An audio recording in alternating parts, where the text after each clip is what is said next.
Welcome to the Panther Insider. We're here with women's soccer coach Troy Fabiano. And Troy, we're talking before you guys take on Robert Morris here, and this is not a random opponent from out in Pennsylvania. You know a little bit about this school. Why don't you tell us a little bit about your relationship with Robert Morris University? Well, I just recently graduated from there. Just recently?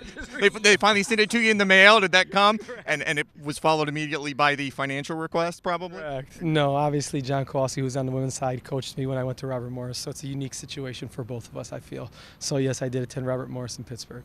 So what do you get out of maybe having a team come out here? Now they're getting obviously a chance to play a couple of games, but for you guys, what is in it for you?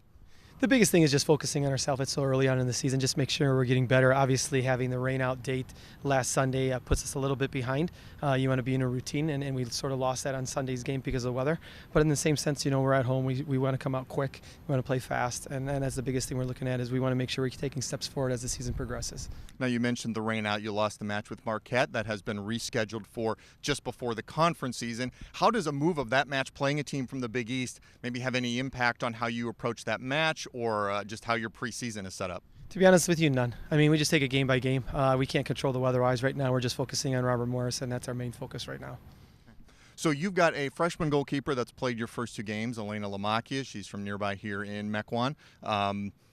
I know she was in here for the spring season. What did you see about her that you felt like she could step in for Mallory Gertz, who obviously left some pretty big gloves to fill in that spot? I think the maturity. I think one of the things a lot of people don't realize with her, she's actually played half on the field and half in goal. So technically with the ball, she's very good and composed, and that's one of the things we want to do is sort of build out of the back through her. But just the maturity aspect of it and how the game comes to her at pretty easy for still being a freshman. Obviously the spring transition helped her, but in a sense she has that calmness in the back that I think puts the defenders and the team in front of her at ease. Mm-hmm. Okay. Now, looking at the numbers from last year, you had quite a few numbers to try to replace in terms of scoring. A lot of goals, a lot of assists wrapped up their eligibility last year. How are you going to kind of pick that up? You do have some veteran players, and obviously you're going to count on some young people to add to the scoring here early. Yeah, I think we have some leadership like we discussed before. We have a leader in basically every line, meaning in the back and in the midfield and up top. But also we have such a young group of kids that they're very athletic, they're very energetic, and they're go-getters, and that's the biggest thing we want from them. So even though it's a young group, they get at it, and that's what we keep preaching to them every day. And yes, they're young, but in the same sense, they're playing soccer. It's something they've done all their lives. Now, you did have quite a few players, I believe, come in the spring season, right? Some early graduates, some people joined you in the spring. Is that sort of a new trend in women's soccer? I know it takes place in football quite a bit, but is that something new you're seeing, and what impact does it have? It is something a little bit newer. I think it's a big impact because once they get familiar with the academic piece also, just not the soccer side.